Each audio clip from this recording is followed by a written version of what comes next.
Welcome, everybody, to the Kona Shane Veterinary Podcast. I am your host, Dr. DrAndyRoark. Guys, I got a good one for you. We're doing some maxillofacial trauma today. We have got a rowdy kitty cat whose jaw is now out of alignment. And I'm thinking about doing some skull rads, but I'll be honest, I don't tend to see a whole lot when I do skull rads. And I think Amy may have a better way. So anyway, we're going to assess this patient. We're going to get into this case. We're going to fix this cat, and we're going to roll on with our day. Guys, let's get into this. This is your show. We're glad you're here. We want to help you in your veterinary career. Welcome to the Cone of Shame with Dr. DrAndyRoark. Welcome to the podcast, Dr. Amy Thomson. Thanks for being here. Yeah, thank you so much for having me. It is my pleasure. I always enjoy having you on the podcast. You're such a positive person, and your enthusiasm for dentistry is just so obvious. And I don't know, you always get me excited about dentistry when I talk to you. And so for those who don't know you, you are a boarded veterinary dentist. You were in general practice for a number of years and then went back and got your specialty ironed out and you got boarded. And now you are a full-time dentist. Friends call you Toothy Thomson. They do, yeah. Which is a great and terrible nickname, I think. Yeah, I love it. I answer to Toothy now. I'm like, Amy, Toothy, it's the same. That's good. I love it. You're just who I am. I'm comfortable in my dental skin. Yeah, that's it. Cool. I've got a case for you that I want to talk through. I've got this 4-year-old male neutered domestic short hair, and mom has come home from work, and it's the boys. There's 3 of them, but this is Malcolm who's come to see me. Okay. And when mom comes home, Malcolm, the first thing she notices, he's drooling. He's just got big saliva strands coming out of his mouth. And then when she looked at him, it's almost like he's holding his jaw over to the side. And so when I'm looking at his lower jaw, his mandible is clearly shifted to his left. And so, yep, jaw is shifted over to the side. There's drool. Not as uncomfortable as I thought he would be. He's not really letting me mess with his face, but honestly, I'm not sure he'd let me mess with his face very much when his jaw was where it was supposed to be. Okay. So before I wade into this, so I've got this cat. My tentative plan here before I reach out to you is I was going to sedate him and take some skull rads and things like that. But then I'm also like, honestly, between you and me, what am I gonna see with these skull rads? Is this gonna be? Let's be honest. I don't know a lot of vets that get a lot of information out of skull rads, and now some of them do for obvious reasons. But you sort of get my point here, and I want to be a good steward of their resources. I want to get this cat pain free as quickly as possible. Before I get my hands in here, Amy, how do you treat this? What are you looking for? How would you game plan this? How would you advise the pet owner? What kind of diagnostics are you even reaching for here? Yeah. No, I love that. I'm sorry to hear about Malcolm. Obviously super stressful. So I think some sedation will be helpful to be able to do a complete physical exam, but also an oral exam. And I agree. So I think oftentimes when there's any sort of potential trauma, although it sounds like they came home indoor cat, no known trauma, but who knows what the boys get up to when we're not home. Sure. I'm sure there's tipped over plants and mail on the floor. Like I'm sure that every day is a discovery when mom comes home. Yeah, something's happening when she's at work. So anytime I have what I would group together as maxillofacial trauma, I really want to, as much as we want to fix him and figure out what's going wrong, I find sometimes whether it's this or whether we know there was a trauma, like a bit by another cat or another dog, or heaven forbid, like a hit by a car or something like that. I think the first thing we want to do is jump to diagnostics, like say skull rads, and like, okay, what's the problem? I would encourage everyone, and this is something that's taken me years to figure out in my dentistry oral surgery residency and after, is just take an inventory of what do things look like from a distance? What is happening? And you've already done it without maybe even realizing or subconsciously knowing, but like there's asymmetry. And that's really important, that you notice that the lower jaw is off to here. Bingo, right there. That's some asymmetry. And that's something new that you've noticed because you've seen this pet before, or perhaps you haven't seen before, but you're like, this is strange that it's so asymmetrical. And probably just following up with the owner to be like, they're not normally off to the side, and they would agree and say, okay, something's awry there. And I would focus on delving more into that maxillofacial or oral exam. And so when there's trauma, definitely looking for any asymmetry. So I do like a pat along the head, around the jaw, and just like looking for any obvious asymmetry just by looking, then by palpating. And then often what I'll do is, without opening the mouth, especially if there's any sort of trauma that could be painful, I try and support keeping the mouth closed and kind of lift their lips up so that I can see how the teeth align. And so I kind of will bring it back to basics or foundations of what is the occlusion? So how are these teeth lining up with one another? And one, is it normal? And two, if it's abnormal, is this what the pet looked like, quote unquote, pre-trauma? We all know, maybe more so in dogs than little kitty cats, but we also know that there's a lot of dogs walking around with malocclusions and jaws not totally lined up normally. So that is something to consider. But let's just say, I don't know if you said, but you didn't say it was an exotic pet. So I'm going to assume that Malcolm is a domestic shorthair. Yep. Okay, great. I'm picturing he's black. I don't know why, but he is. And so he's what we would call mesiocephalic, so not long-nosed dolicephalic or smushy-faced brachycephalic. Yep. And for the most part, these cats have what we consider normal occlusion. And so that occlusion, just as a reminder to everyone listening, is that the maxillary upper incisors sit just slightly in front of the lower incisors, and the lower incisors just hang out on the back side of the upper incisors on something called the cingulum, which is just a fun Scrabble word for any players there. And then we have interdigitation of the canines. So the lower mandibular canines will sit in front of the maxillary canines. And then we have the premolars, both for cats and dogs, that sort of interdigitate without touching. And then the main carnassial or maxillary fourth premolar sits on the outside of the first mandibular molar. So there's like the four things to check for occlusion. And so I suspect what we'll see with Malcolm, whether pre or post sedation, depending on how he's feeling, is that we'll notice that his left canine is no longer sitting in that nice interdigitation, and it's really shifted over. And potentially, depending on how far it's shifted, that right canine could be hitting the upper incisors and then not allowing us to fully close. So I'm suspecting that's what we'll see. Yeah, sure. Okay. All that makes sense. I do like that. Just as an open sort of position. How common is it for pets to have sort of lateral occlusions problem? It's underbites and overbites. You see those, they're obvious. Do you often see a sort of, I don't know, asymmetry that's not under overbite, but a lateral offset? And how often do you come across that? Almost never, unless there's been trauma. Okay, so that's what I was getting at. I was like, yeah, I looked at a lot. Okay, there for a second I was like, have I been you're good. not like seeing? Okay, good. Oh, yeah. Wow. So that would be so while there's four main areas to check, there all are four main malocclusions. So just briefly, class 1 is skeletally normal, a tooth or two out of the way.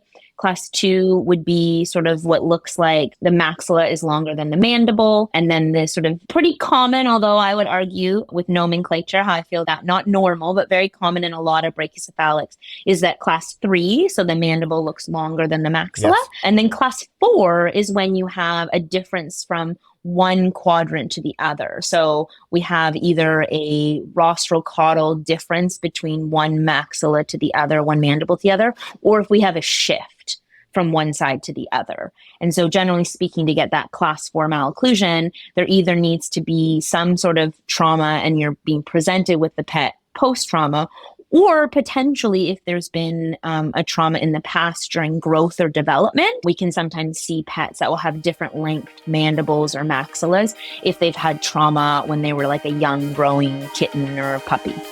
Hey guys, I just want to jump in real quick and tell you about something free that I have for you. It's a gift from me and from my team over at the Uncharted Veterinary Conference. It is our superhero game. Guys, you know that I am all about bringing fun into practices. I like to make people smile. I like to make people laugh. I like to bring teams together. And this is a game that we came up with that we have used at some Uncharted conferences before that is absolutely just about having fun. Have you ever done an escape room and had them come in and introduce introduce you and tell you about the adventure that you're on and have your team kind of work together, you can kind of get the feel of this, the vibe of it. It's a little game. It's got a couple different pieces to it. You can pick and choose the ones that you want. This is all about people coming together and identifying what their superpowers in the practice are and having other people say to them, this is what I think your superpowers are. And it is really fun. It is really funny. It is a great icebreaker for your staff meetings. It is something that you can come back to again and again and have your superhero teams assemble and things like that. I don't want to say too much about it because you really just gotta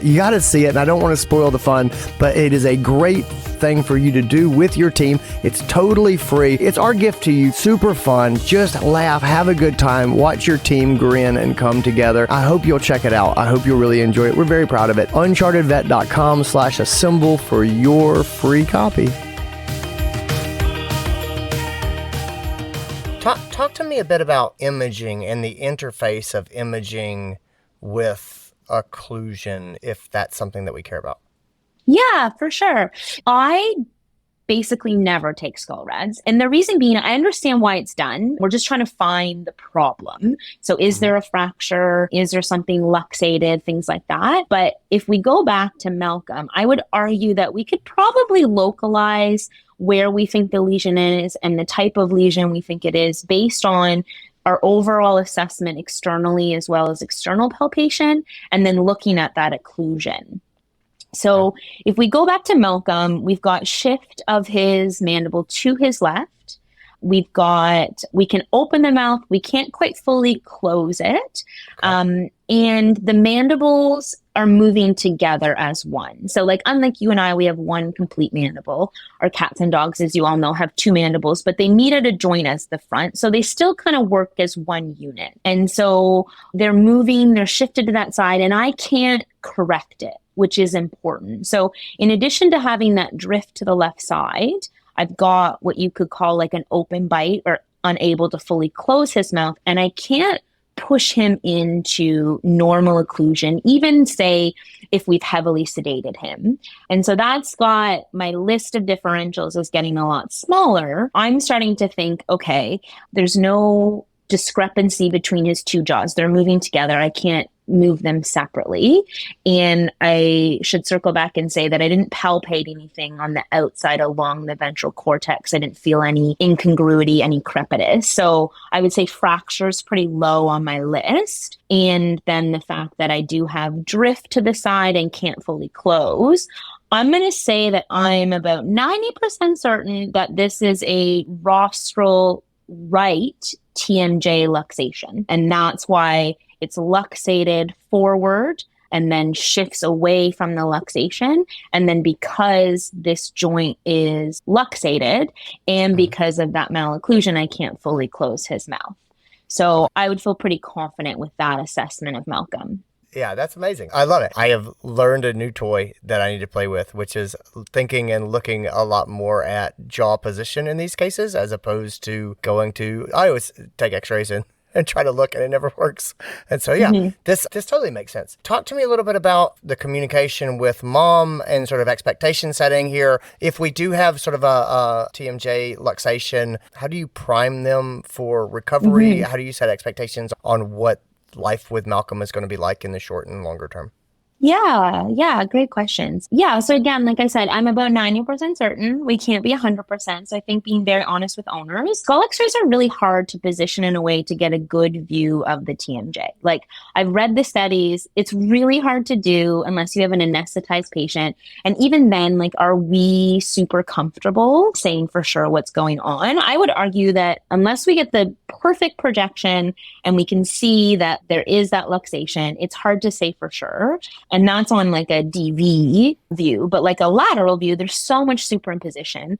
And I've personally seen where we thought there was a fracture, like the RDVM, and maybe even a radiologist, maybe they thought there was a fracture, but couldn't say for sure with a skull x-ray. And it turned out that there wasn't a fracture there. So I think as best we can, just let the owner know. I think in this specific case, I was, working in my dentistry oral surgery land, and I was called in a case similar to this by the ER doctor being like, what do I do? And I just said, listen, imaging is going to be helpful. If we can get the perfect projection to show and confirm my high suspicion for a luxation, then we'll feel that much better with treatment. However, in a young cat with no significant trauma, so there's no other wounds, this malocclusion, the not being able to put them into normal occlusion. I always tell owners, if I'm not a gambler, but if I was, I would be putting money down on a rostral right TMJ luxation.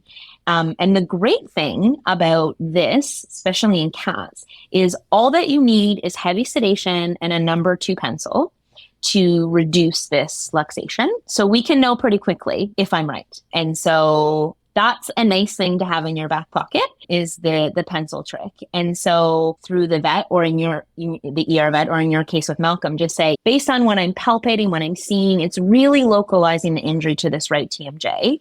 And with heavy sedation, I think we can put this, I feel pretty confident we can get this back into place. There's a paper on this, and I can send it to you for the resources. And I have a little video actually of it that I posted on my Instagram. But in any case, what we use is we use a pencil because we want something that's not too hard, because we don't want to damage the teeth.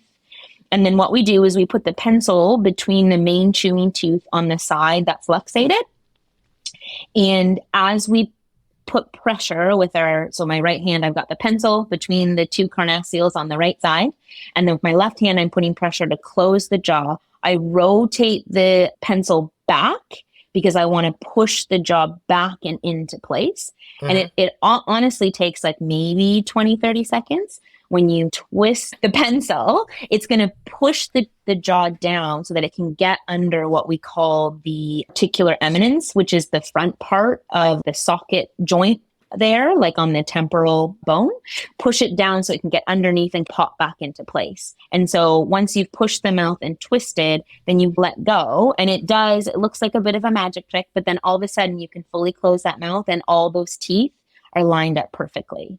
And so in an acute setting, oftentimes we don't need to do anything other than getting it back in place. So I would use pain medication and ask for some softer food because he's going to be sore from being stuck open that long. Yeah. But generally speaking, most of them, if it is traumatic or they just got tousled or hit and nothing's fractured, it won't recur. If there's like a conformation issue, which we wouldn't know without, say, a CT scan, it may reluxate. And I'll tell owners that they're like, you know what, I'm in for the number 2 pencil trick. Let's not do imaging. I would just let them know if it recurs again, I would be concerned that there might be something anatomically wrong. And at that point we could image. Yeah, I think that makes a lot of sense and setting up for the future. But yeah, talk to them about where they are. Hey, that's awesome. Amy, this has been super helpful. I really appreciate it. I feel like I got some guidance here. I know what we got to try to do. This makes a lot of sense. Are there, besides the pencil video, which I would love to link up in the show notes, I'm sure people will see, are there other resources that you're really a big fan of? Does it sound weird if I say I like the resources I've created? No, it does not sound, what do you got? There's a few different resources. So I would say a free resource that's open to anyone and everyone, whether they're veterinary professionals or pet parents. I do a lot of education just through fun little posts and reels is on Instagram. So I'm Toothy.Thomson. The pencil trick is in there, but I'll send it to you directly so you can link it here. And then for veterinary professionals that are looking for some more information, whether it's on periodontal disease, taking x-rays, I have a brand new cat class. So it's 3 hours of race approved dentistry CE just on cats, because cats are not small dogs, they're special creatures. obvet.com, or it might be .ca. Yeah, we're in Canada, so .ca. And so I have 4 different CE courses there. It's on demand. So you'll have it for 2 years and you can go through all the videos and lectures. So that's been a labor of love that I was fortunate to get to do and put together with a friend and colleague who's a radiologist. There's some other veterinarians and different topics on there as well.